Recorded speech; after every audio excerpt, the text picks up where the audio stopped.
midnight. I'm Rod Sterling. You're listening to the Zero Hour. Suspense. I'm the Whistler. Yours truly, Johnny Dollar. Who is it? The Fat Man. Presents The Man Called X. The Mysterious Traveler. Another journey into the realm of the strange and terrifying. I hope you will enjoy the trip, that it will thrill you a little and chill you a little. So settle back, get a good grip on your nerves. Where are we going? You'll find out when we get there.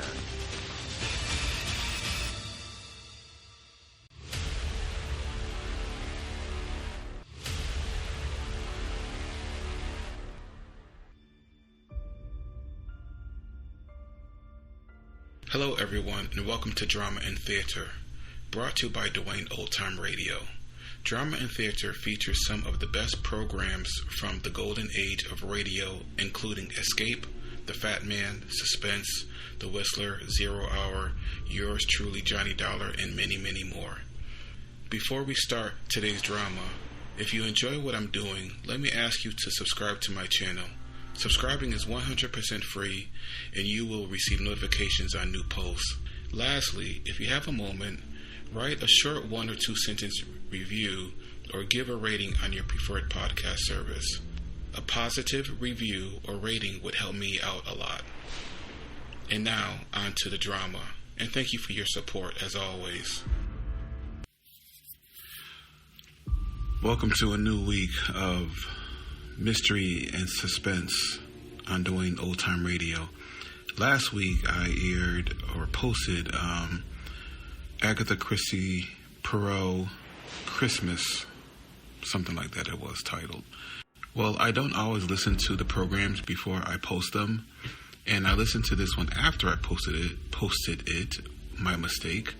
And it's one of those programs where it's basically just one person doing everything. One person playing all the roles, one person doing all the narrating. And I can only speak for myself. I don't enjoy those types of programs. I think the people who put those programs together can afford to invest in 2 or 3 different actors at the very minimum and have different people with different voices. It bores me to listen to the same person doing everything. So I'm not going to continue that one, but I am going to continue Agatha Christie. But these episodes have different actors playing different characters, so I think it's more interesting. First, we're going to continue with Poirot and Poirot's Christmas. I always struggle to say his first name, so I'm not even going to try. But it's Poirot's Christmas. It's the full program, so it's almost 2 hours long, so you can play and stop and start as you want. And then we're going to air 2 other Agatha Christie stories after this. So I apologize for stopping and starting, but it's my mistake, and I apologize. Enjoy. This Agatha Christie story, Poirot's Christmas, this one aired on BBC Radio 4, December 24th, 1986.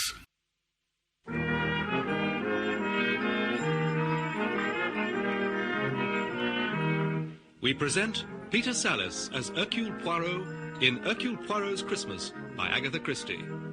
Dramatised for radio by Michael Bakewell. The year is 1938. Thank you very much, madam, and a happy Christmas to you. Oh, thank you very much, sir. Happy Christmas. Happy Christmas. Porter, sir? Can I help you? Yes, you certainly can. Which train, sir? I want the Adelsfield train. Oh, we'd better be pretty smart then. Number 7, sir.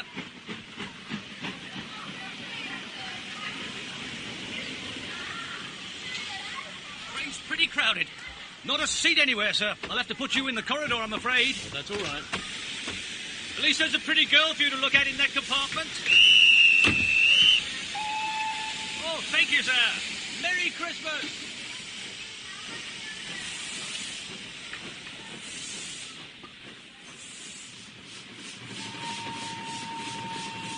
First lunch. Take your seats for first lunch. You taking lunch, sir? No. First lunch, please. Take your seats for first lunch. Do you mind if I sit in here while they're all in the dining car? No, not at all. Thank you. Yeah, you're not taking lunch? No, I'm not hungry. The train is pretty crowded. Oh, yes. The people go away from London, I suppose, to go to their families for Christmas. London's rather a terrible place, isn't it? Oh, yes. I do not like it at all. You are not English? I'm British, but I come from South Africa. Oh, I see. Have you just come from abroad? I come from Spain, but my mother was English. This must be a terrible time for Spain. The news of the war seems to get worse every day. It is very terrible, yes. Is that why you came to this country? Yes. I am going to stay with my relations. With my English relations. I see. Tickets, please. Thank you, madam. Thank you, sir. It's the third-class ticket, sir. Well, I only came in here to sit down while they were taking lunch. Well, I'm sorry, sir, but you can't stay here. This is a first-class compartment.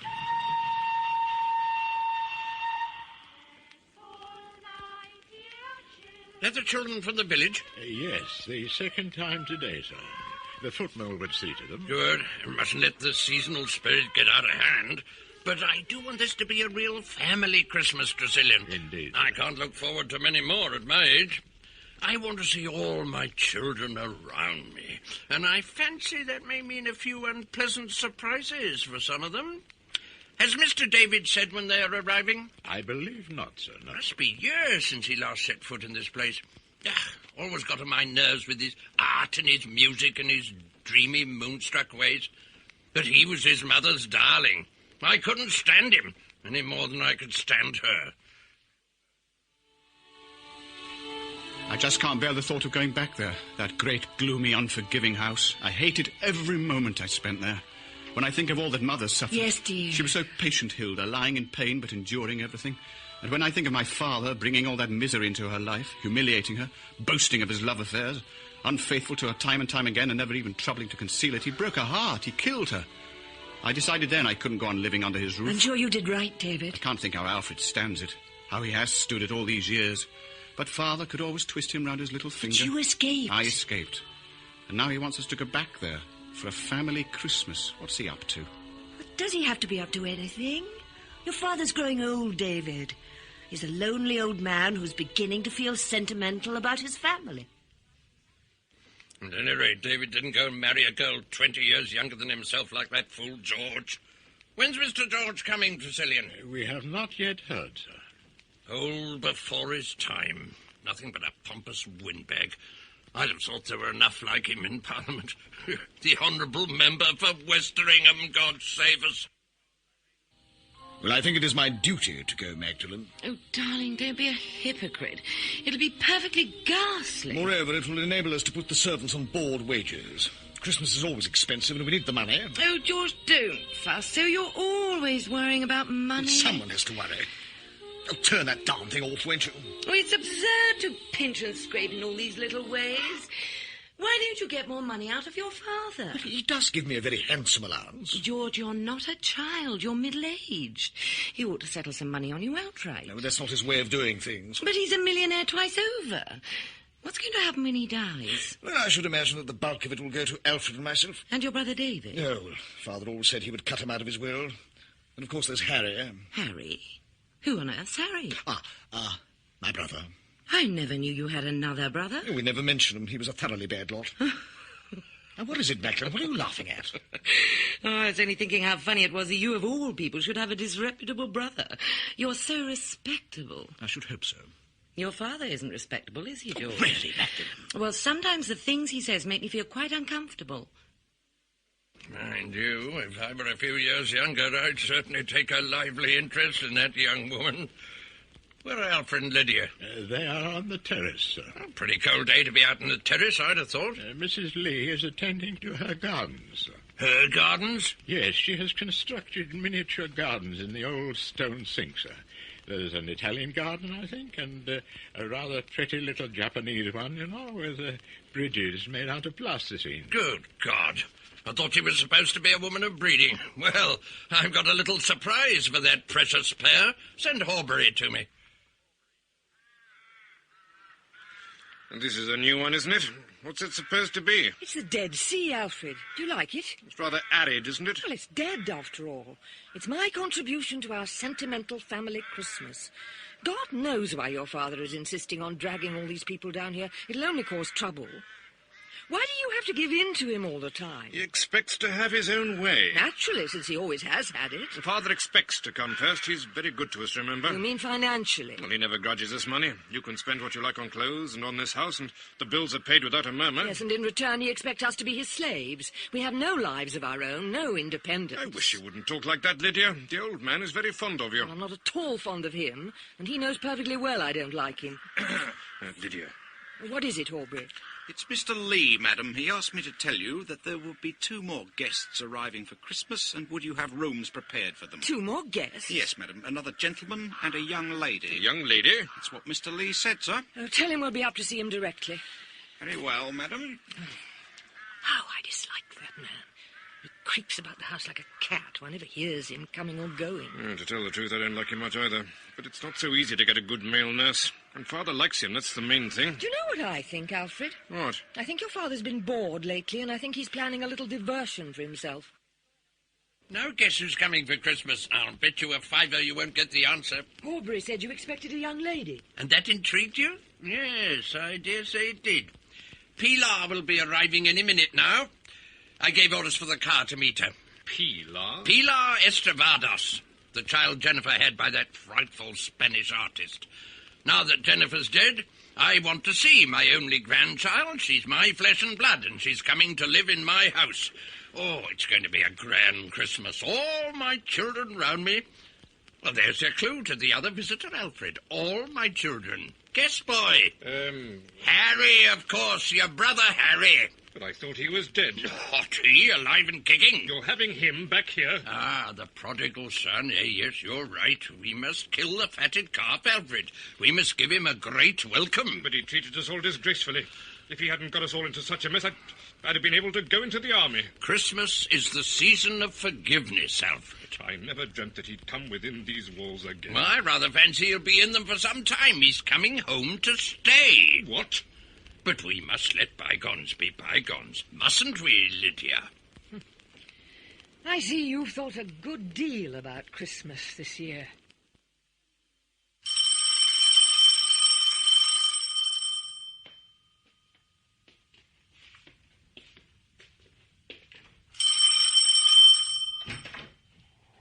Yes, sir.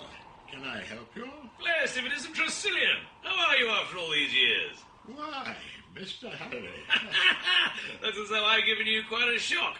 Oh, it's cold out here. I'm expected, aren't I? Oh, yes, indeed, sir. Yes, come in, Mr. Harry. Just the same ugly old mansion. Still standing there, that's the main thing. How's my father, Tressilian? Well, he's something of an invalid, you know, sir. He keeps to his room and can't get about much. But he's wonderfully well, considering. The old sinner. And how's my dear brother Alfred? Oh, he's very well, sir. Yes. Looking forward to seeing me, eh? I expect so, sir. I don't. I bet it's given him a nasty jolt, my turning up. Well, if you will just come into the drawing room, sir, I will see if I can find Mrs. Alfred. That's fine by me. All the old exhibits in their place, I see. Don't believe anything has changed since I went away 20 years ago. Good Lord! Are you my father's 7th and most beautiful wife? I am Pilar Estravados. And you must be my Uncle Harry, my mother's brother. Oh, so that's who you are. Jenny's daughter. Why did you ask me if I was your father's 7th wife? Has he really had 6 wives? No, he's only had one official one, though quite a lot else on the side. Well, Pilar, really gives me quite a turn to see something like you blooming in this mausoleum. How do you do, Harry? I'm Lydia, Alfred's wife. Ah, how do you do, Lydia? How does it look after all these years? Oh, pretty much the same. And the rest of the family, are they well? Didn't you know? They're all coming here for Christmas. Regular family reunion. What's come over the old man? He must have changed. Perhaps. Why, if it isn't Alfred? Hello, Harry. Funny to be here again. I expect so, yes. A good many years since you, got out. Yes, Alfred. I'm glad I've come home. Yes, I suppose you could say I've been a very wicked man. All men are wicked. The nuns say so. And that is why one has to pray for them. And they say you repent when you get old. That's bunkum. I don't repent. And I tell you, I've done most things. I've cheated and stolen and lied and women. Oh, always women. Someone told me the other day of an Arab chief who had a bodyguard of 40 of his sons, all roughly of the same age. I don't know about 40, but I bet I could produce a very fair bodyguard if I went about looking for the brats. Now, what do you think of that, Pilar? Are you shocked? Why should I be shocked? Men always desire women. My father, too. That is why wives are so often unhappy, and why they go to church and pray. I've had a good life, a very good life. But it's a long time since I've seen anything so young and beautiful. Huh. I want to show you something. Help me up. Something I bet you've never seen in your life before. I'll just get them out of the safe. Now, do you know what they are? Diamonds, child, diamonds. But they are little pebbles, that is all. They are uncut diamonds.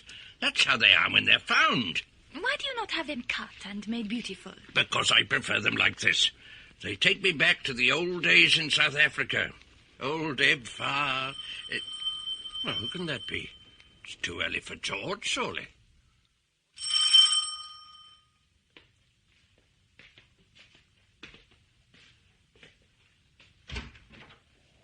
Yes, sir. Can I help you? Is this where Mr. Simeon Lee lives? Yes, sir, yes. I'd like to see him, if I may. Ah, well, Mr. Lee is an invalid, you see, sir. He doesn't see many people now. Still, I'd be grateful if you could tell him I'm here. Could you give him this letter? So, you're Eb Farr's boy. Just a minute ago, I was thinking about him, remembering the old days. He told me you were partners out in Kimberley, and if I ever came over here, I was to look you up. Quite right, Mr. Farr. Good to see you. Now, this is my granddaughter, Pilar Estravados. How do you do? I'm very pleased to make your acquaintance, Miss Estravados. Now, sit down and tell me all about yourself. Are you in England for long? Oh, I shan't hurry myself now I've got here. Quite right. You must spend Christmas with us. Unless you've got other plans. Well, no, I haven't, but I don't like Oh, nonsense. You're one of the family, my boy. Think of yourself as that.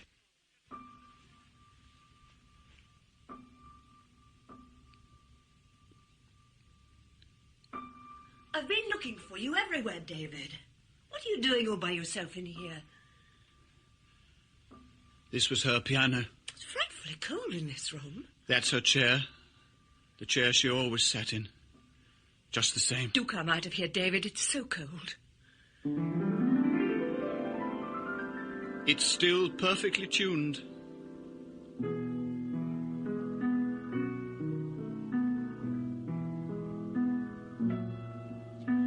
What is that?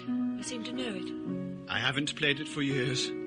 It's one of Mendelssohn's songs without words. She used to play it.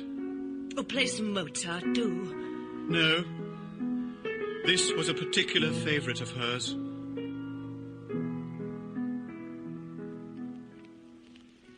Listen, Horbury, I want the whole family to come up here after lunch, everybody. Yes, sir. And when you bring them along, make plenty of noise. I want to know when they're coming. And leave this door open.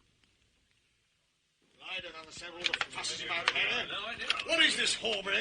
Family council? Mr. Lee was very emphatic. You should all be here. Hello? Ah, is that Charlton Hodgkin and Bruce? Come in, all of you, and sit yourselves down. Shan't be a minute. Thank you, Father. Now, is that you, Charlton? Simeon Lee speaking. Yes. No, I wanted you to make a new will for me. Oh, yes, some time since I made the other. Circumstances have altered. No hurry. I don't plan to die just yet. Well, you're all looking very glum. What's the matter? You sent for us. Oh, nothing portentous about it. No, I'm just rather tired today, that's all. None of you need come up after dinner. Let's go to bed. I want to be fresh for Christmas Day. Good old institution, Christmas. Promotes solidarity of family feeling. What do you think, Magdalene, my dear? Yes. Now, let me see. Before George, you lived with a retired naval officer. Your father, I think you said. Don't suppose you made much of Christmas then. It needs a big family for that. Well, yes, perhaps it does. Well, I don't want to talk about anything unpleasant at this time of year, but you know, George, I'm afraid I'll have to cut down your allowance a bit. My establishment's going to cost me a bit more in future. Oh, hey, look here, Father, you can't do that. Oh, but I can, George. Well, my expenses are very heavy already. As it is, I don't know how I make both ends meet. Well, let your wife do a bit. I'm sure she can work out some way to supplement your income, and she could save by making her own clothes. My wife, I remember, was clever with her needle. About all she was clever with. A good woman, but deadly dull. Don't you dare say a word against my mother. Now you sit down, boy. You'll knock something over. My mother was a saint. Your mother had the brains of a louse. And it seems to me she's transmitted her brains to her children. You're not worth a penny piece, any of you. I'm sick of you all. Call yourselves sons of mine. You're not men. You're a set of namby-pamby weaklings. Pilar's worth any two of you put together. I'll swear to heaven I've got a better son somewhere in the world than any of you, even if you were born the right side of the blanket. Hold on, Father, that's a bit thick. The same goes for you, Harry. What have you ever done? Whine to me for money from all over the world? I tell you, I'm sick of the sight of you all. Go on, get out, all of you. George, we are not coming here again. It's absolutely terrible the way you let Just very old. Can't you do something? Well, and what is keeping you, Hilda? Why haven't you gone and out with the rest of them? When your letter came, I believed what you said, that you wanted your family around you for Christmas. I persuaded David to come. Well, what of it? You wanted your family around you so that you could abuse them and set them all by the ears. God help you if that's your idea of fun. I always did have a specialized sense of humor. What's the matter? I'm afraid. Afraid of me? Not of you. I'm afraid for you.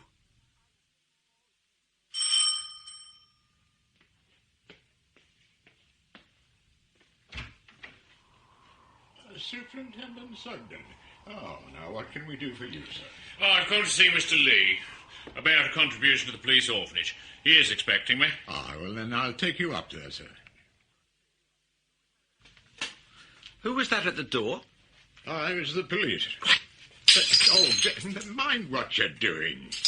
All these years I've had the washing of those cups and never one broken. And now, what do? You come along touching things you've no business to touch, and look what happened. I'm sorry, Mr. Tressilian. I don't know how it happened. What do the police want? Collecting for the police orphanage. Oh, nothing but begging this time of the year. Well, bye now, Mr. Tressilian. I'm off to the pictures. Oh, I see. Yeah, well, enjoy yourself. Oh, anything be better than looking after that gloomy lot. Right, Merry Christmas they're going to have.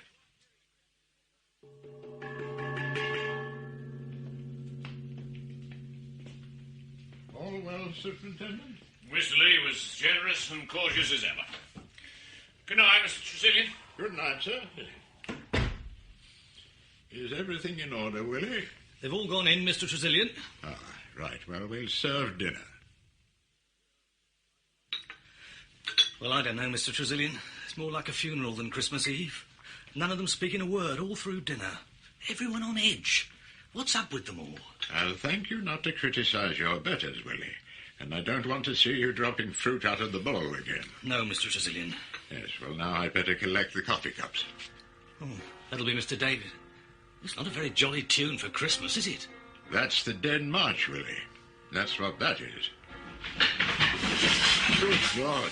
What's the master doing? I've never heard anything like it. Oh, my God. What's happening up there?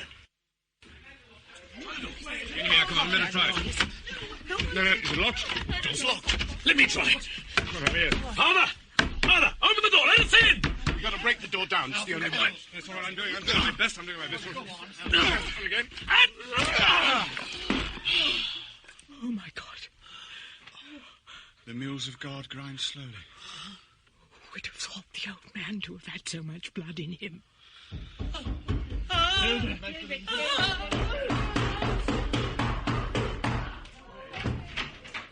Thank the Lord you've come, Superintendent. I was just ringing for the police. Why wouldn't anyone open the door? What's going on here? It's old Mr. Lee, Superintendent. He's been done in. Nothing must be touched. Now remember that. Touch nothing till the police arrive. That's most important. Excuse me, sir. If I could just come through. Superintendent, thank God you've got here so quickly. What's happened? And my father has been killed and murdered. Magdalene, pull yourself together. Will everybody kindly leave the room except Mr. Alfred and Mr. George Lee? That's right, Superintendent. Excuse me, miss. Nothing must be touched or disturbed. Of course not. She understands that. I was speaking to the lady, sir. You picked up something from the floor as I came in, didn't you, miss? I did. Yes, I saw you. So please give it to me. It's in your hand now. Here. Thank you. Soda? Oh, a little. Thank you. Oh, it's good to see you here, Poirot. Particularly when we've nothing to do with ourselves in front of a blazing log fire. Nothing like a wood fire, I always say. Yes. At any rate, we shall be safe from crime during your stay. Oh, come, Colonel, even my reputation. No, Poirot. Christmas time, the season of peace, good cheer, and goodwill. Oh, the British, they are so sentimental. Well, what if we are? What if we do like the old days, the old traditional festivities? What's the harm? Oh, there is no harm. But let us for a moment examine the facts. At Christmas, families who have been separated through the year assemble once more together. People who do not feel amiable are putting great pressure on themselves to appear amiable. If you dam the stream of natural behavior, mon ami, sooner or later the dam bursts and a cataclysm occurs. I never know when you're serious and when you're pulling my leg, Poirot. I am not serious. Not in the least am I serious. But all the same, it is true what I say. Artificial conditions bring about their natural reaction. Oh, excuse me. Yes, of course. Yes, Johnson here. Yes, Sugden, what is it? Simeon Lee? Good Lord. Yes, I'll be over straight away. Well, that's made me eat my words. A case of murder on Christmas Eve. I must get over there as fast as I can. You wish that I should accompany you? Well, it seems a shame to ask you, but well, you know how it is. Sugden's a good man, painstaking, thoroughly sound, but well, he's not an imaginative chap. I'd like the benefit of your advice. Yes, of course. It's murder, right enough. No doubt of that. Mr. Lee's throat was cut. But there's something very odd about the whole matter. What do you mean? Well, I'd like you to hear my story first, sir. Hmm? This afternoon at about 5 o'clock, I was rung up by Mr. Lee at Adelsfield Police Station. He seemed a bit odd over the phone. He asked me to come over and see him at 8 o'clock this evening, made a special point of the time. Moreover, he instructed me to say to the butler that I was collecting for the police orphanage. He wanted some plausible pretext to get you into the house. Well, that's right, sir. Mr. Lee was seated by the fireplace in his room. He asked me to sit down near him. He then said, rather hesitatingly, that he wanted to give me particulars of a robbery.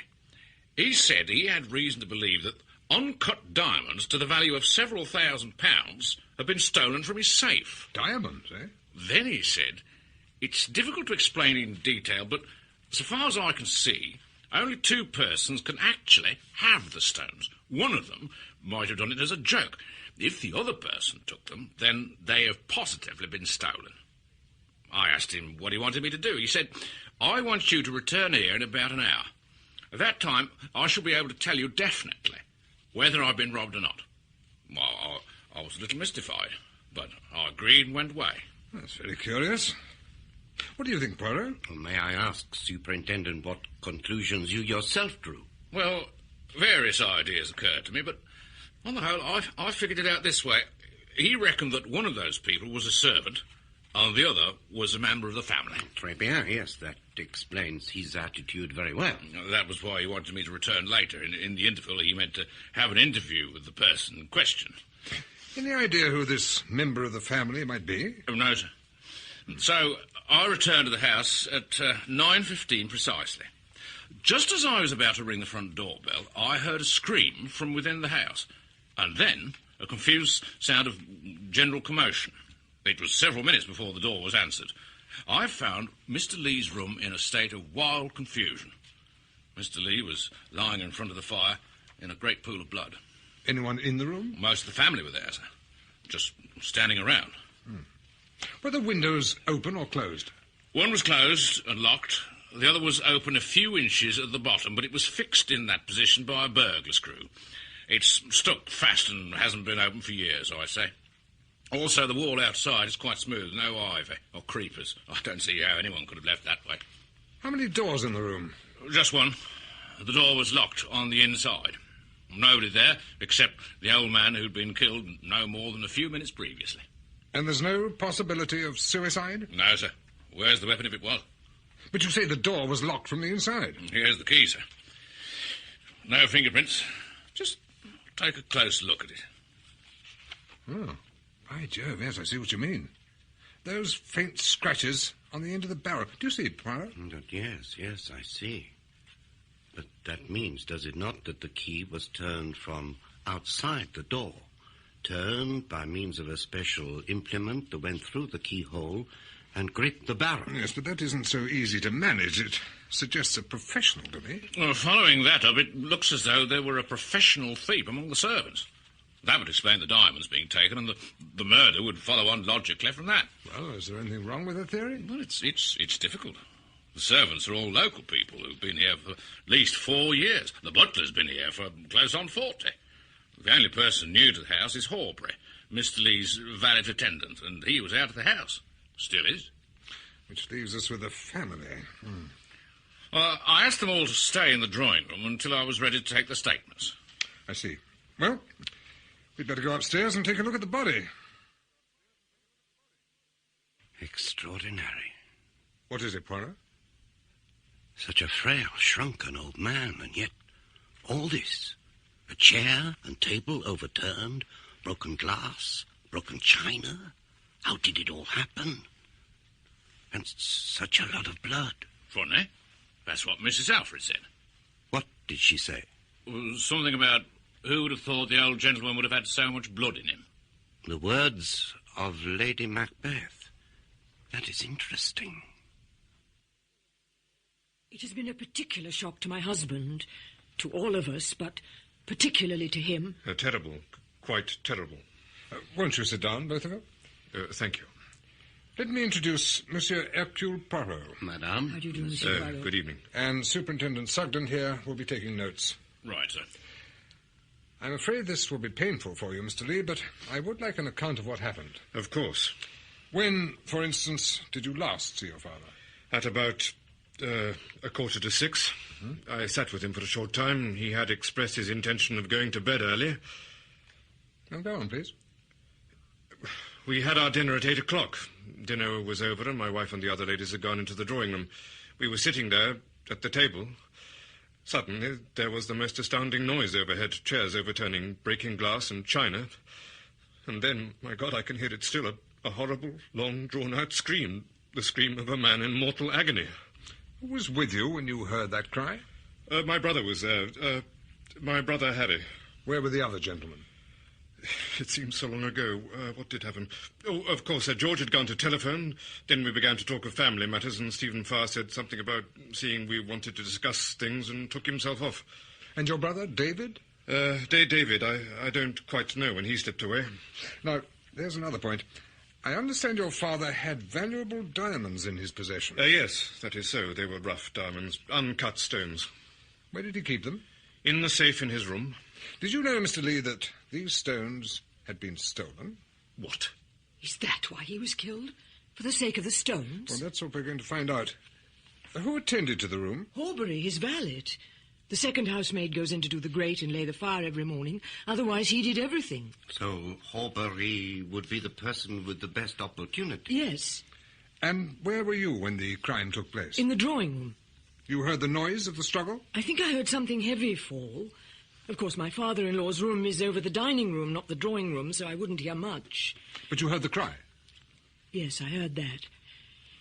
It was quite horrible. Like a soul in hell. Thank you, Mrs. Lee. It will be better, perhaps, if we interview the other members of the house party first. The ladies may want to get to bed. Come, Alfred. Shall I send them in to you, Colonel Johnson? Oh, yes, thank you. One by one, if you don't mind. Well, it was just after dinner. I was, I think, in this room. Yes, I just finished telephoning. I put through a call to my agent in Westringham, my constituency, some urgent party business. And it was just after that you heard the scream? Yes, very unpleasant. It died away in a kind of choke or gurgle. Terrible business. It must have been the work of a lunatic. Were you aware that your father kept a quantity of valuable, uncut diamonds in his bedroom? Yes, a most unwise procedure. I often told him so. He might have been murdered for them. I mean, that is to say... Are you aware that the stones have disappeared? Then he was murdered for them? He was aware of their loss and reported it to the police some hours before his death. But then I don't understand. We, too, do not understand. The old man was delighted I'd come home. Pretty boring for him cooped up here with Alfred. My father had been a bit of a rip in his time. He was looking forward to my company. When did you last see your father this evening? After tea. He just had a row with Alfred about your humble servant. The old man was no end bucked with himself. He liked stirring up trouble. That's why he talked about altering his will. So your father mentioned his will? Yes, in front of the whole lot of us, watching us like a cat to see how we reacted. What changes did he contemplate making? Well, he didn't tell us that. I imagine, or I should say I hoped, that the change would be to the advantage of your humble servant. Pilar, too. He'd taken a fancy to her. Well, he's dead now. No wills will be altered in Pilar's favour, nor mine either, worse luck. Where were you at the time of your father's death? In the dining room with Brother Alfred. Not a very harmonious after-dinner session. We were in the middle of a pretty sharp argument when we heard the noise overhead. And then poor old father screamed. It's like killing a pig. Killing a pig? Yes. We started upstairs, but the door was locked. Had to break it down. How the devil it came to be locked, I can't imagine. When we got up to his room, he was speaking to his lawyers about his will. And then he told Alfred he was looking very glum. Alfred was very upset because of Harry coming home to live. And then Mr. Lee said something about his late wife. She had the brains of a louse, he said. And David sprang up and looked as though he'd like to murder him. Oh, I didn't mean that. I didn't mean it at all. No, quite so, quite so. A figure of speech, that's all. Yes. Now, where were you at the time of the crime? I think I was in the drawing room. Aren't you sure? Of course. How stupid of me. I'd gone to telephone. In here? Yes, it's the only telephone, except the one upstairs in my father-in-law's room. Was anyone else in here with you? Oh, no. I was quite alone. I see. And then? And then there was that awful scream. Oh, it was like a nightmare. I shall always remember it. Well, I think that's all for the present. Thank you. Well, we're getting at some of it now. George Lee was telephoning when he heard the scream. His wife was telephoning when she heard it. Now, which of them is lying? What do you think, Sugden? I don't want to speak offensively of the lady, but I should say that she'd be first class at getting money out of a gentleman, but I don't think she'd cut a gentleman's throat. But one never knows, Moliere. What do you think, Poirot? I would say that the character of the late Simeon Lee begins to emerge for us. It is there, I think, that the whole importance of the case lies, in the character of the dead man. I don't quite understand you, Mr. Poirot. I am telling you that because Simeon Lee was a certain kind of man. He set in motion certain forces which, in the end, brought about his death. So, Mr. David, did your father mention his late wife at all? Yes, he did. He insulted her. Your mother has been dead for some years. She died when I was a boy. She was not, perhaps, very happy in her life here? Who could be happy with a man like my father? My mother was a saint. Your father was perhaps distressed by her death? I don't know. I left home. Before this visit, I had not seen my father for 20 years. And where were you at the time of the murder? I could see that Alfred and Harry were going to quarrel, so I slipped away to the music room and played the piano. Which is next to the drawing room? Yes. I played there for some time, and then I heard the noise from upstairs and my father screaming like a soul in hell. God, it was awful. Were you alone in the music room? No. My wife Hilda was there. He wanted to stir up strife. Why else would he have brought us all together? And why did he arrange for us to hear him saying he was going to make a new will? Are you sure he did that deliberately? Oh, I'm certain of it.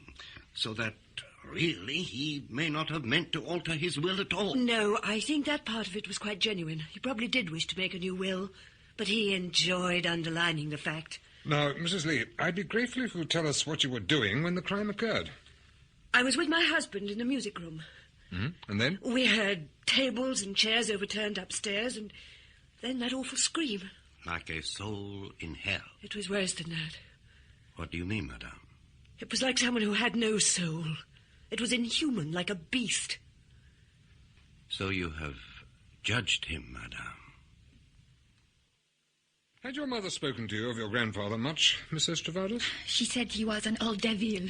And what did you think of him? Of course, he was very, very old.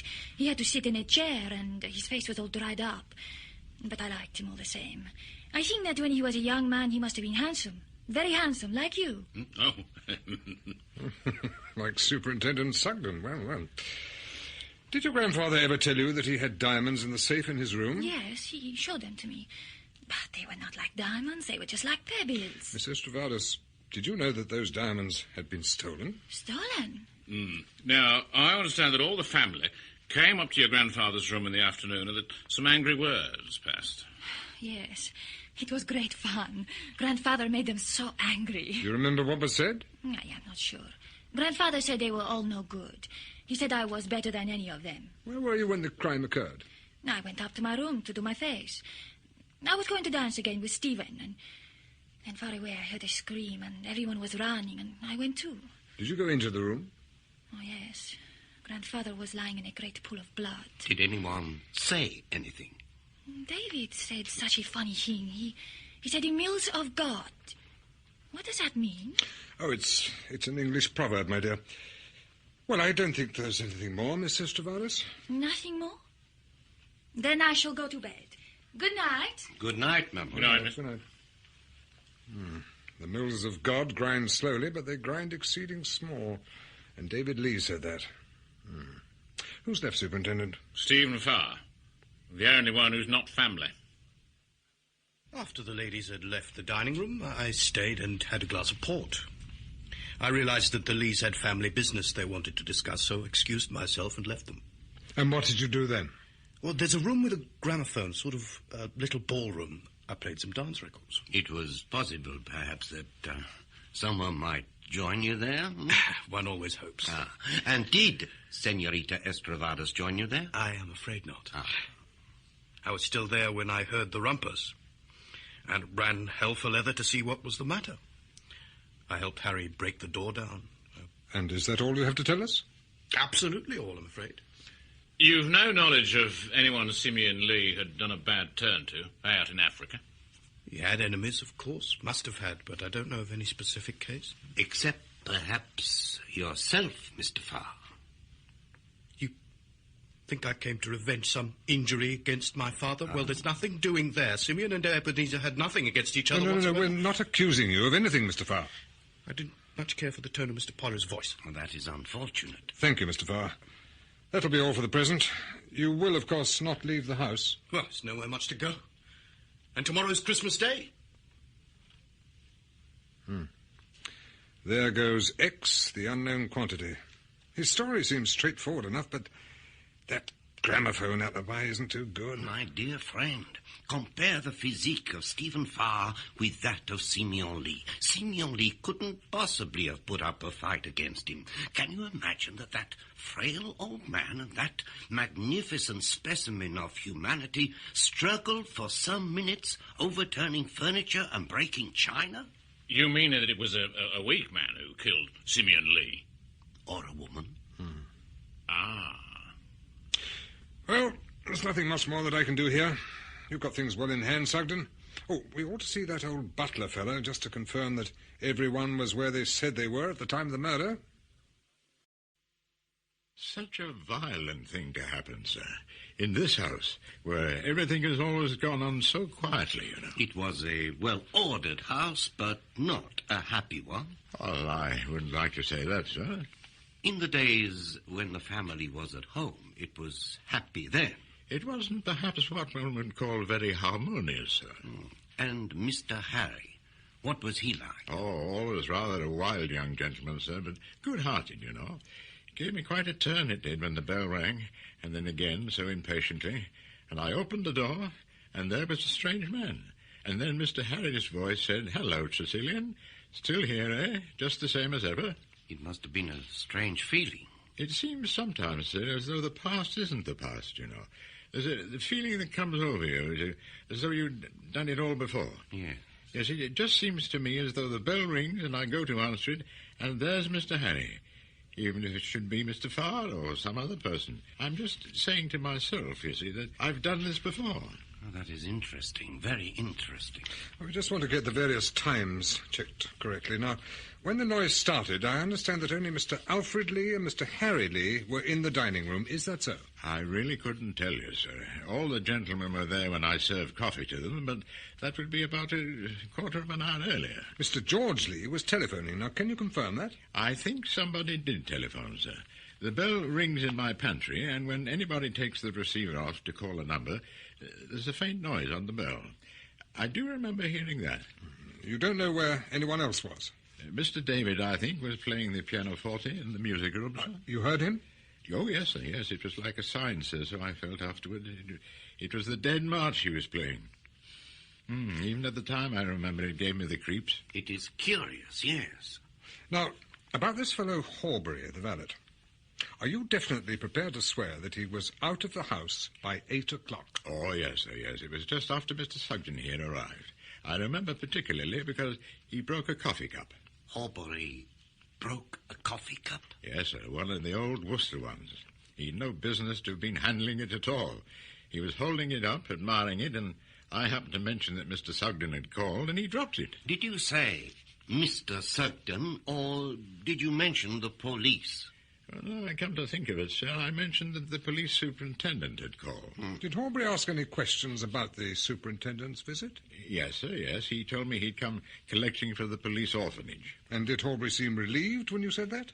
Do you know, sir, now you mention it, he certainly did. And then he left? Yes, sir, yes. He passed through the kitchen where the cook and the kitchen maid saw him and through the back door. Is there any means by which Horbury could return to the house without anyone seeing him? Oh, I don't see how he could have done it, sir, no. All the doors are locked and bolted on the inside. How does he get in when he comes? Oh, he has a key to the back door, sir. Well, he could have returned that way, then? Not without passing through the kitchen, sir. And the kitchen, you see, would be occupied till well after 9:30. Well, that seems conclusive. Thank you, Tressilian. Thank you, sir. Oh, has Horbury returned yet, do you know? He came in just as you called me, sir. Good. Then we'll have him in. I left the house just before 8, sir. I went to the Electric, sir. It's within easy walking distance. Love in Old Seville was the picture, sir. Anyone who saw you there? The young lady in the box office, sir. She knows me.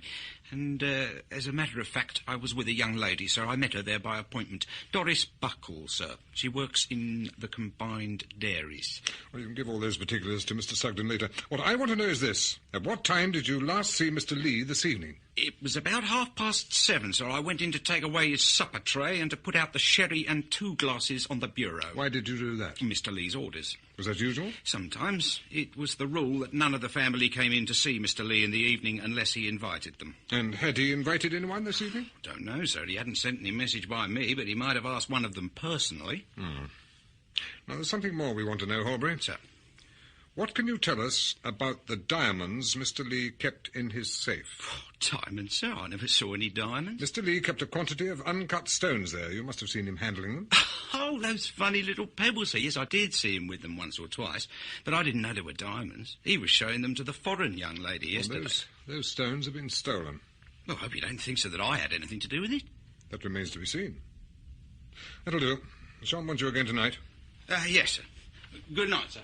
Thank you, sir. An unprepossessing person. The question is, what do we think of his evidence? Well, say he took the diamonds, gathered from the old man's mouth that he was suspected, made his plans accordingly, went out ostentatiously at 8 o'clock and cooked up an alibi. Easy enough to slip out of a cinema and return here unnoticed. Well, I think we'll call it a night.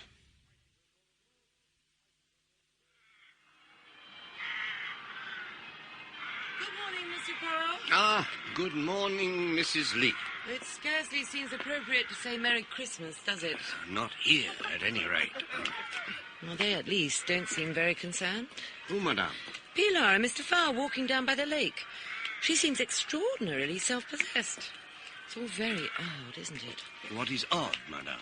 The way she turned up here, out of the blue. I believe that Mr. Lee had been searching for her for some time. He had been in correspondence with the vice-consul at Alicara, where her mother died. You know, Monsieur Poirot, there's some story connected with Jennifer's husband, Estravados. Something about him stabbing a man in a cafe in a brawl over a woman. He died quite soon afterwards. George feels the family ought to have been told more about the girl's antecedents. After all, if her father was a criminal... And the Spanish are cruel, aren't they? All those bullfights. You are saying that, in your opinion, Senorita Estravados cut her grandfather's throat? Oh, no, Monsieur Poirot. I never said anything of the kind. Well, perhaps you did not. But I do think that she is, well, a suspicious person.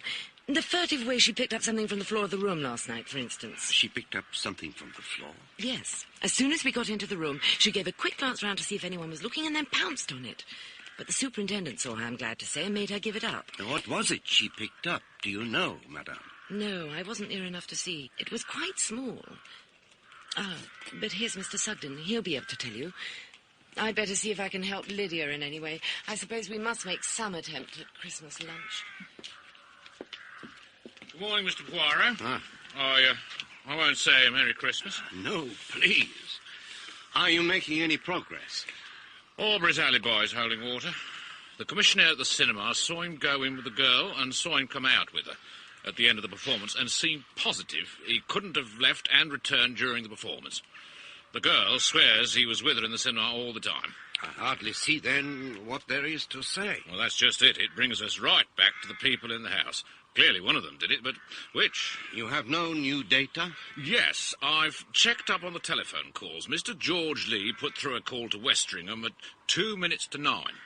That call lasted under 6 minutes. Ah. Just so. Moreover, no other call was put through to Westringham or anywhere else. Ah, very interesting, yes.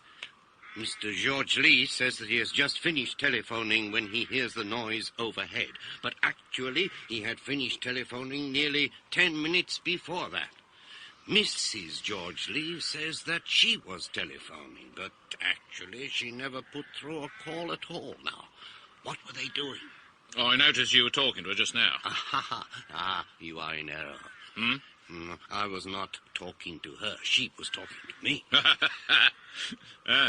And what does she have to say? She wanted to draw my attention to the un-Englishness of the crime and possibly criminal nature of the father of Senorita Estravados and the fact that she had furtively picked something up from the floor last night. She told you that, did she? Yes. What was it she picked up? Well, if you can make anything out of it, I'll retire from the police force. Well, show it to me. There you are. A piece of rubber and a small wooden peg. What do you make of it? This little piece of stuff might have been cut from a sponge bag. It was. It comes from a sponge bag in Mr. Lee's room. Somebody cut a small triangular piece out of it. Mr. Lee might have done it himself, for all I know. As for the peg, it's just, well, rough wood, whittled out of a bit of deal, I'd say. Most remarkable. They don't mean anything at all to you? I must confess, nothing whatever. Well, let's get down to the facts. To begin with, there are the people who couldn't have done it. And they are? Well, Alfred and Harry Lee. They've got a definite alibi. And the others? Well, I've made out a list. At the time of the crime, David Lee was playing the piano in the music room, confirmed by his wife. Mrs. David Lee was in the music room, confirmed by her husband. Miss Estravados was in her bedroom, no confirmation. Stephen Farr was playing records in the ballroom, confirmed by 3 of the staff who could hear the music in the servants' hall. And Mr. and Mrs. George Lee are simply 2 question marks. So much for opportunity. Now, let's consider motive. There again, we can wash out certain people. Miss Estravados, for one. As the will stands, she doesn't gain anything at all. It seems unlikely, therefore, that she has anything to do with the crime, except that you might argue that to cut a man's throat is an un-English sort of thing to do, as your friend Mrs. George put it. Oh, do not call her my friend, or I shall speak of your friend, Miss Estravados, who finds you such a handsome man. Oh, steady on, Mr. Poirot. Oh, it is true, it is true. Your moustache is superb. Tell me, do you use for it a special pomade?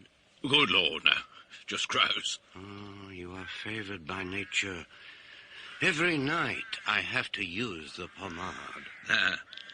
Yeah, well, Harry Lee had every opportunity for keeping the old man alive, in the hope that he'd make a new will. You see, we're getting on. Oh, how true. Very soon there will be nobody left. We've still got George Lee and his wife and Mr. and Mrs. David Lee. They all benefit by the death, and George Lee, from all I can make out, is grasping about money.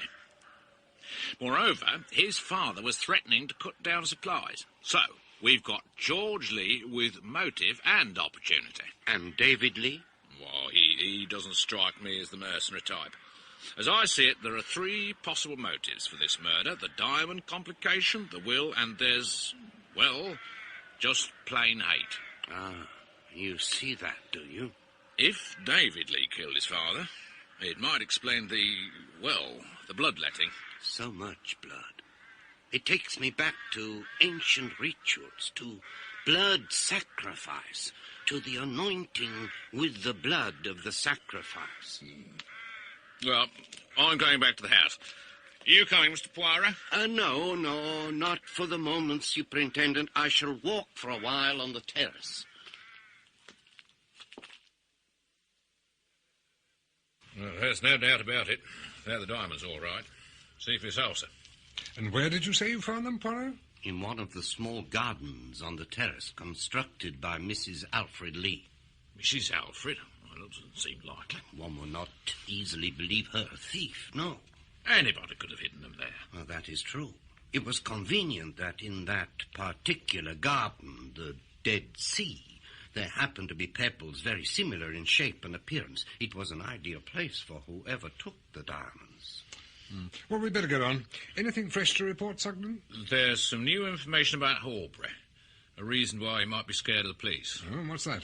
Extorting money under threats. Modified blackmail. The case couldn't be proved, so he got off, but I rather fancy he's got away with a thing or two in that line. That's why he got the wind up when Tressilian mentioned a police officer on the night of the murder. So much for Horbury. Anything else? Mrs. George Lee, so we've got a line on her before her marriage. Was living with a Commander Jones, passed as his daughter, but she wasn't his daughter. I think, from what we've been told, that old Mr. Lee summed her up pretty correctly and was just amusing himself by taking a shot in the dark, and he got her on the raw. That gives her another possible motive. She may have thought he knew something definite and was going to give her away to her husband. Why not have them in together, sir, and get that telephone business straight? Yeah, good idea. You put through a call to Westringham, I think you said, Mr. Lee. Yes, I did. To my agent in the constituency. I can refer you to him. We're not disputing the point. Your call went through at 8:59 exactly, and it was terminated at 9:04. Your father, Mr. Lee, was killed about 9:15. I must ask you once more for an account of your movements. I told you, I was telephoning. No, Mr. Lee, you weren't. Well, I just finished, and I was wondering whether to make another call. You could hardly debate whether or not to make a telephone call for 10 minutes. Are you doubting my word? The word of a man in my position? Colonel Johnson, do you countenance this attitude? In a murder case, Mr. Lee, these questions must be asked and answered. Well, I have answered. I was debating a further call. And you were in this room when the alarm was raised? I was. Yes, I was. I think, Mrs. Lee, that you stated that you were telephoning when the alarm broke out and that at the time you were alone in this room. I don't know. I don't remember what I said. I was so upset. We've got it all written down, you know. course I telephoned. I just can't be sure Well, where did you telephone from? Not in here. I suggest, Mrs. Lee, that you didn't telephone at all. Oh, George, don't let them bully me. You know how upset I get when anyone goes on at me and frightens me. I can't remember anything at all. They're being so beastly to me. Oh, it's disgraceful. I went about like bullied and frightened out of a life. I shall have a question asked in the house about police methods. It's disgraceful. We've got them going properly. She'll be back in a minute when she's decided what to say. Well, it certainly looks very fishy. What's the matter, Poirot? Seen a ghost? You know, I'm not sure that I have not done just exactly that. Excuse me, gentlemen. What did I say? Oh, come in, my dear. Thank you. My husband thinks I've gone to my room. Colonel Johnson, if I tell you the truth, you will keep quiet about it, won't you? I mean, you don't have to make everything public, do you? You mean something that has no connection with the crime? Yes, no connection at all. Just something in my private life. You tell me what you have to say, and I'll be the judge. You see, it's like this. There's somebody... I wanted to telephone somebody last night. A man, a friend of mine. And I didn't want George to know about it. So I went to the telephone after dinner when I thought George would be safely in the dining room. But when I got here, I heard him telephoning, so I waited. Where did you wait, madame? Well, there's a place for coats and things behind the stairs. I slipped back there where I could see George come out of this room. But he didn't come out. And then all the noise happened, and Mr. Lee screamed, and I ran upstairs. So your husband did not leave this room until the moment of the murder? No. And you yourself, from 9 o'clock to 9:15, were waiting in the recess behind the stairs? Yes, but I couldn't say so, you see. It's been very, very awkward for me. You do see that, don't you? Yes, it was certainly awkward. I'm so relieved to have told you the truth. And you won't tell my husband, will you? I'm sure I can trust all of you. Well, it might have been like that. It's a perfectly plausible story. On the other hand... It might not. We just don't know.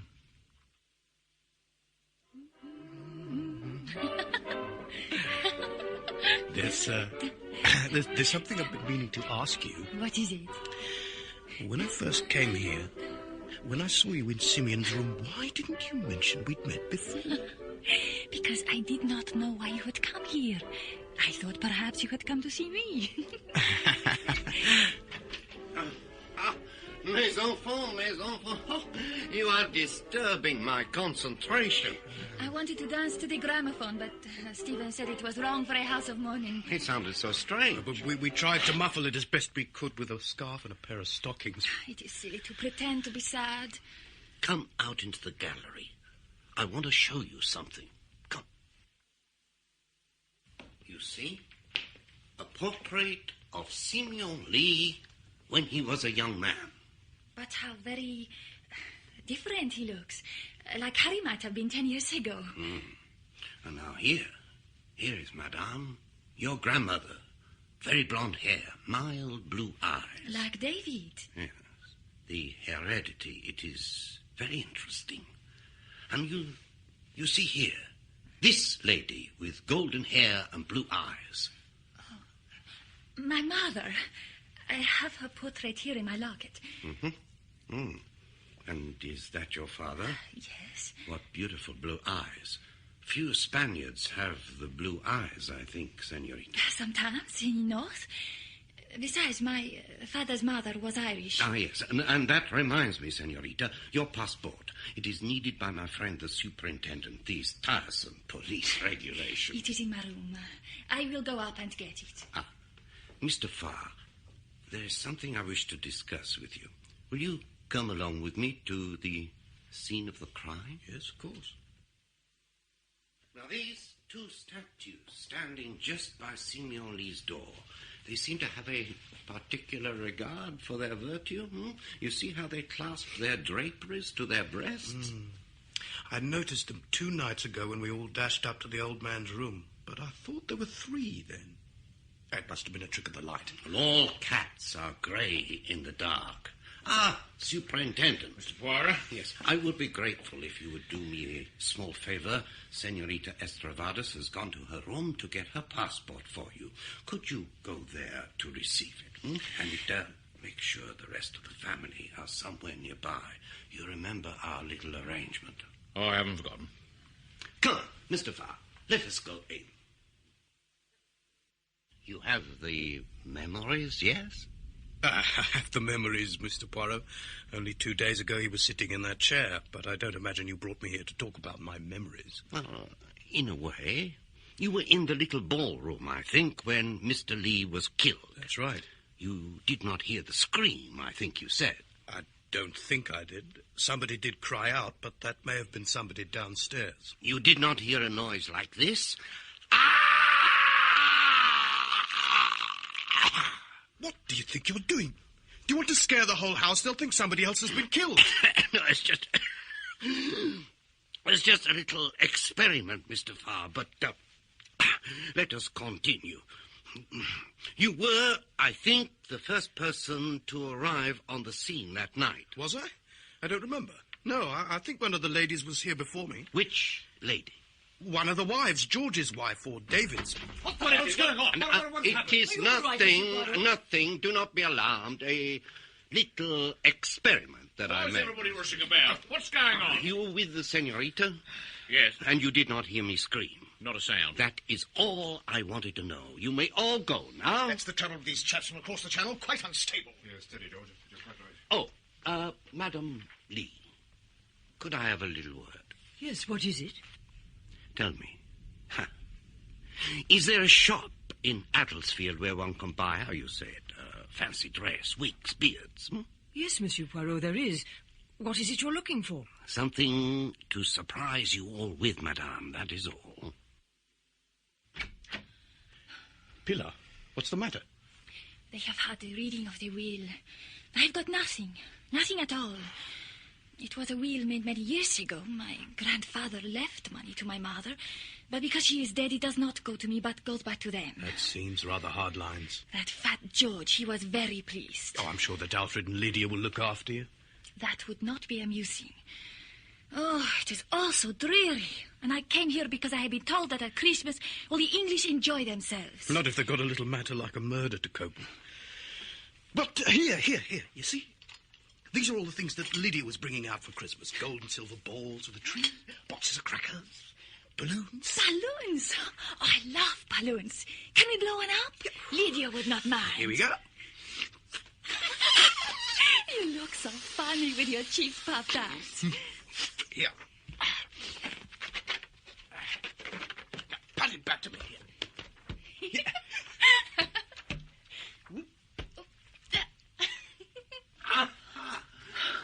So, you play les jeux d'enfants. It is pretty, that. It is gone. Poor balloon. So that is what I picked up on my grandfather's floor. He too had a balloon, only his was a pink one. What is the matter, Monsieur Poirot? Nothing, senorita, nothing at all. Lunch is just ready, Mr. Farr. Oh, Pilar, my dear. Everything has been settled quite satisfactorily. Alfred will explain the exact details to you after lunch. Shall we go in? Mr. Poirot, I'd like a quiet word with you. Of course, Superintendent. I've received a cable from the South African police. Here. Ebenezer Farr's only son died 2 years ago. So now we know. Oh, indeed we do. But one thing I beg you, do not question Mr. Farr until I give you the word. There is one more thing I need to do. Lydia, I have to talk to you. What's the matter, my child? I will not take that money. I am going away at once. Oh, my dear, Alfred must have explained it very badly. It's not in the least a matter of charity, if that's what's troubling you. It's a plain matter of right and wrong. In the ordinary course of events, your mother would have inherited this money, and you would have come into it from her. It's your right, your blood right. And that is why I cannot take it. I enjoyed coming here. It was an adventure, but now it has been spoiled. I am going away at once. No one is going anywhere at the moment, mademoiselle. There are a few questions that Mr. Poirot and I have to put to you. Tressilian said you wanted to speak to me. What is it? Sit down, Mr. Farr. We'll get to you in a moment. Senorita Estravados, I would like you to tell us where you were at the time of the murder. But I have told you. I was in my room. Yes, but you weren't speaking the truth when you told us that. You could not have heard the scream from your room. That was the point of my little experiment. I will tell you where I think you were, Senorita. You were in the recess with the statues of the nymphs, quite close to your grandfather's door. How did you know? Mr. Farr saw you there. I never saw any such thing. I ask your pardon, Mr. Farr, but you did see her. Remember your impression that there were 3 statues in the recess, not 2. Senorita Estravados was the 3rd statue you saw. Is that not so? Yes, it is true. So, now you will tell us what you were doing there. After dinner, I thought I would go up to see my grandfather. But when I turned into the passage, I saw someone else at the door. I did not want to be seen because my grandfather had said he did not want to see anyone that night. So I hid myself with the statues. Who was it you say you saw at the door? I don't know who it was. There was not enough light to see. But it was a woman. Very well, Senorita. Sit down. The rest of the family will be here in a moment. We are going to have a little conference. Please, be seated, everyone. It won't take long. This is very irregular, Poirot. Getting everyone together like this? It is a little idea of mine. I wish to share with everyone the knowledge that I have acquired. I shall then invite their collaboration, and so we shall get at the truth. Now, to begin with, Superintendent, you have an explanation to ask of Mr. Farr. Well, I should have preferred a less public moment. However, Mr. Farr, we received this cable from South Africa a little while ago. Perhaps you can explain it. I see what you mean. It's pretty damning, isn't it? Is that all you've got to say? You understand there's no obligation You on you needn't to... caution me, Superintendent. I'll give you an explanation. It's not a very good one, but it's the truth. Oh, please, enlighten us. I'm not Ebenezer Farr's son, but I did know both son and father quite well. My name is actually Stephen Grant. I arrived in this country the other day for the first time in my life. I knew this was where Simeon Lee lived and that he had been Ebenezer Farr's partner. Go on. Well, the idea occurred to me to come here and pretend I was Eb's son. As you now know, he had died 2 years ago, but I remembered old Eb saying he'd not heard from Simeon Lee for many years, so I thought I'd risk it.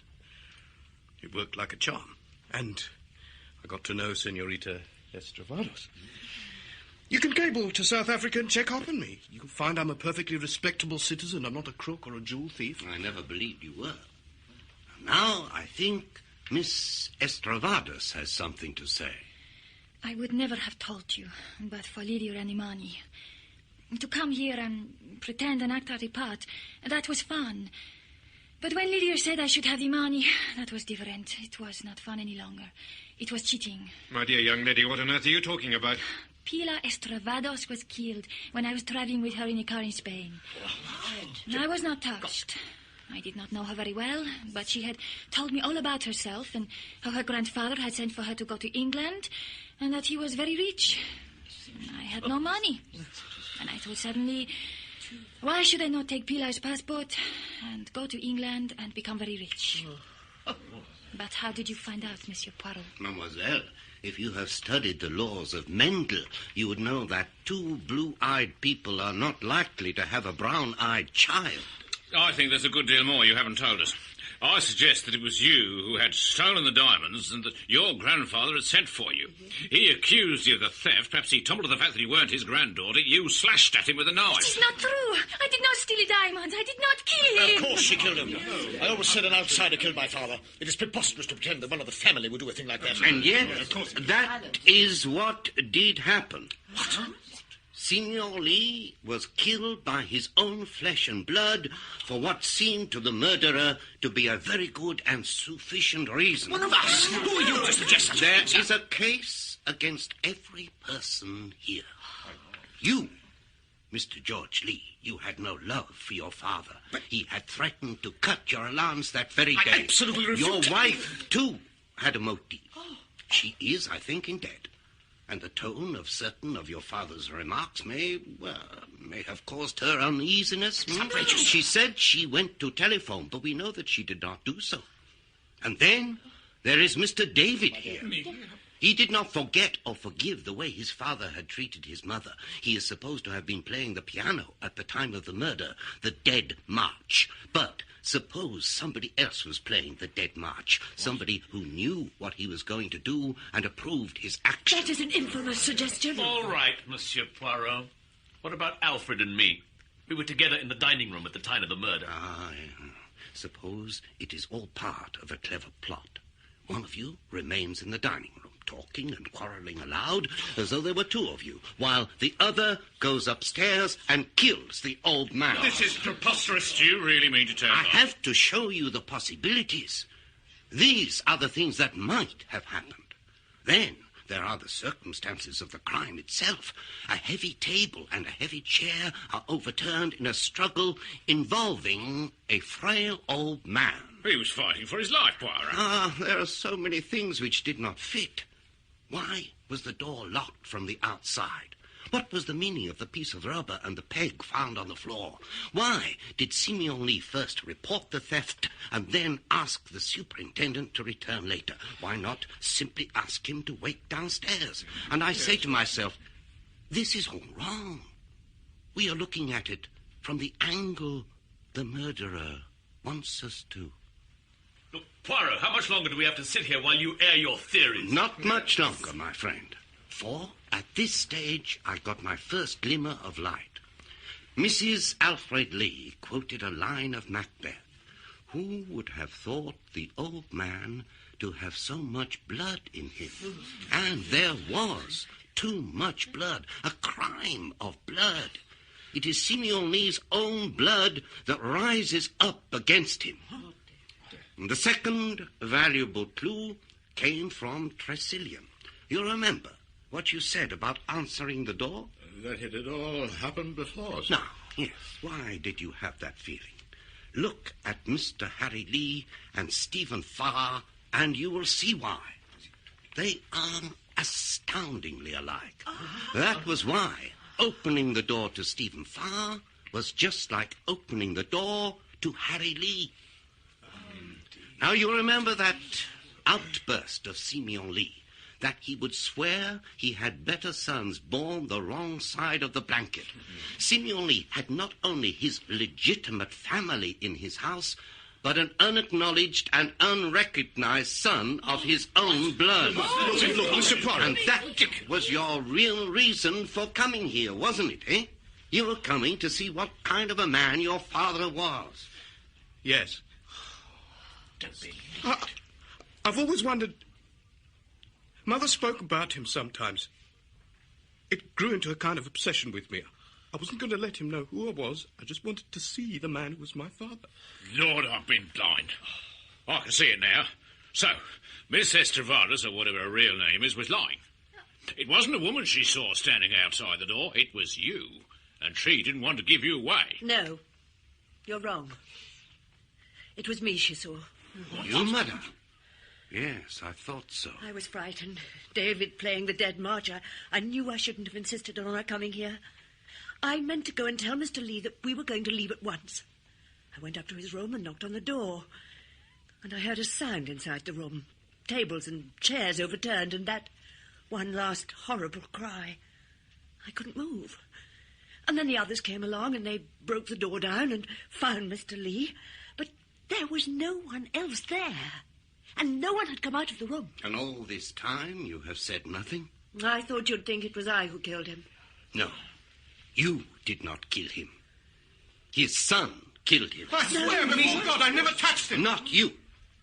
He had other sons. What are you driving at, for goodness sake? No wonder poor Tressilian felt confused when he answered the door not to 2, but to 3 men who resembled each other closely, who at a little distance could pass for each other. Yet the similarity was not always easy to see, for the third man had a moustache. But apart from you, Monsieur Poirot, the only man who has a moustache is... Good goodness. All your life, Sugden, you've resented the wrong your father did you. I think you determined long ago to kill him. A police superintendent has a grand opportunity of committing a murder and getting away with it. What? You're mad! I was outside the house when he was killed. No. You killed him before you left the house the first time. It was you who rang him up and spoke vaguely about an attempted robbery. You came here and told him a tale about substituted diamonds. He opened his safe to show you the real diamonds were still in his possession. You cut his throat, holding your hand to his mouth so that he wouldn't cry out. Child's play to a man of your physique. But I heard the struggle. I heard him scream. It was all part of a carefully planned illusion. You piled up tables and chairs, lamps and glasses, and twined a very thin cord in and out between them. Then you passed the two ends of the cord out through the narrow slit at the bottom of the window and let them hang down the wall. You had with you a bottle of some freshly killed animal's blood, to which you had added a quantity of sodium citrate. You sprinkled this about freely because, to satisfy some primitive instinct, you wanted the murder to look like a ritual sacrifice. So when we all sat down to dinner, Father was already dead? Exactly. You hid the diamonds in Lydia's Dead Sea garden. A little before 9:15, you returned, and, going up to the wall, you pulled on the cord. That dislodged the furniture and the china, which fell with a crash. You pulled one end of the cord and rewound it round your body under your coat. But I distinctly heard him scream. Like the cry of someone you said who had no soul. Yes. Inhuman, like a beast. Yes. But it was Harry Lee who came nearest to the truth. It sounded like killing a pig? Just so. Do you know those long bladders with faces on them called dying pigs? As the air rushes out, they give forth an inhuman wail. You arrange one in the room and stop the mouth of it with a peg connected to the cord. So, on top of the falling furniture came the scream of a dying pig. So that is what I found. Yes, but after the superintendent took the remains of the bladder from you, he substituted a piece cut from Mr. Lee's sponge bag. It answered to the same description. And it was not until you were playing with a balloon that burst, and you said that it must have been a burst balloon you had picked up from Simeon's room, that I saw the truth. And all because I played with a balloon. Yes, senorita. But you must already have given the superintendent one very nasty moment. Do you remember when you said of Simeon Lee, he must have been a very good-looking man when he was young, and you turned to Sugden and said, like you meant it quite literally. When were you sure, Poirot? You remember, Mrs. Lee, that I asked you if you knew of a fancy dress shop? Yes, Monsieur Poirot. Well, I wanted to buy a false moustache to try on Simeon Lee's picture. When I did so, Superintendent, the face that looked at me was you.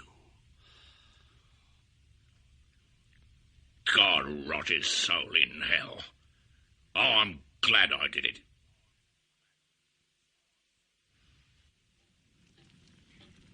God bless my soul. My best man. What's the police coming to? Even policemen have private lives. Sugden was a very proud man, and a very patient one. He must have nursed his vengeance for a long time. Well, at least one good thing came out of it. Pilar is going to marry Stephen. That rounds things off nicely. The triumph of love. Yes, but there is one thing that still puzzles me. What was George Lee doing after he telephoned?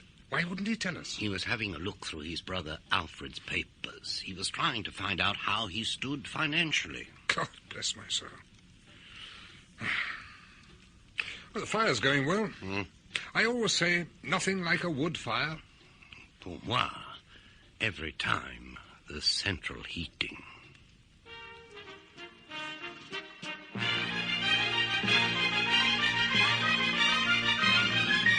Peter Sallis played Hercule Poirot in Hercule Poirot's Christmas by Agatha Christie. Dramatised for radio by Michael Bakewell.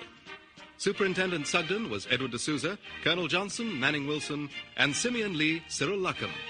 Alfred, Richard Durden, Lydia, Rachel Gurney, George, Gordon Reid, Magdalene, Avril Clark, David, George Parsons, Hilda, Sheila Grant, and Harry, Nicky Henson. Stephen Farr, James Goode, Pilar, Estravados, Deborah Makepeace, Horbury the manservant, Stuart Organ, Willie the footman, David Goodland, and Tressilian the butler was Derek Guyler. The play was directed by Enyd Williams.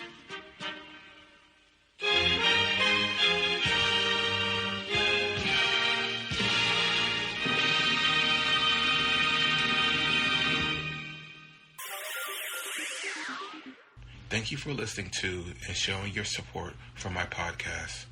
If you would like to receive notifications of when new episodes are posted, please subscribe to my channel.